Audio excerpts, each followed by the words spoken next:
The one thing I always need to remember is that hearing aids do not fix hearing loss.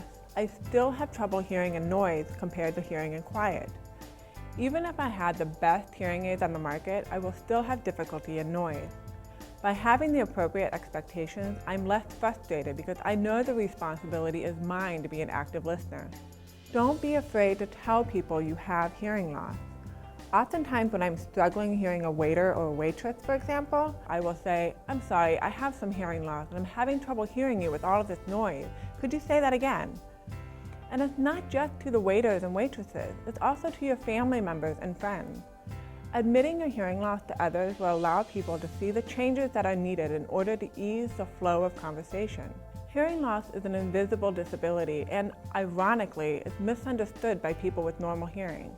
Sometimes when you don't hear someone correctly, he or she erroneously act as if you are either ignorant, a snob, a space cadet, or just plain stupid. It can be very frustrating. However, if we don't take the time to educate people about our hearing loss, we will allow misperceptions and ignorance to reign supreme. Don't let your pride allow you to be defined as something that you're not. Just admit to others your hearing loss when appropriate. It can be very defeating or even tiresome to admit that you can't hear. Many times, rather than interrupt, I will fake hearing. I'm quite good at it, actually. Oh, come on, you've done it too. But in a conversation, pretending to hear, throwing in a little nod here and there. I'm not here to tell you that you're a terrible person for doing this. Actually, it can be a very good strategy because oftentimes conversations are redundant. If you miss a part of it, you may pick up key information later on. It is very important to build context. So if you feel completely lost in a conversation, just say so. Wait, what are we talking about?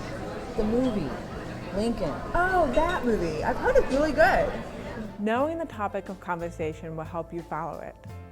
And as a friend of someone who is hearing impaired, it is helpful to let them know that you are changing the subject. Okay, I'm going to completely change the subject. It is okay to ask the speaker to repeat him or herself.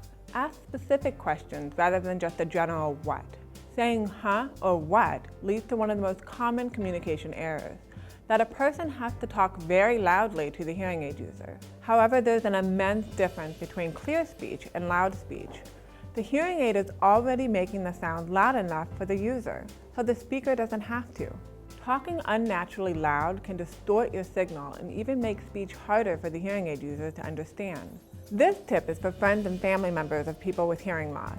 Your job as the speaker is to slow down your rate and speak clearly. There is no need to over-enunciate your words as long as you are speaking clearly. And you, the hearing aid user, instead of saying huh all the time, just say, "I'm sorry, that was just too quick and I didn't catch it. Could you say that again?" This will clue people in to slow down their speaking rate rather than shouting the words, or ask specific questions about what you missed. For example, if you heard a speaker say, "I'll be right back, I'm going to the store."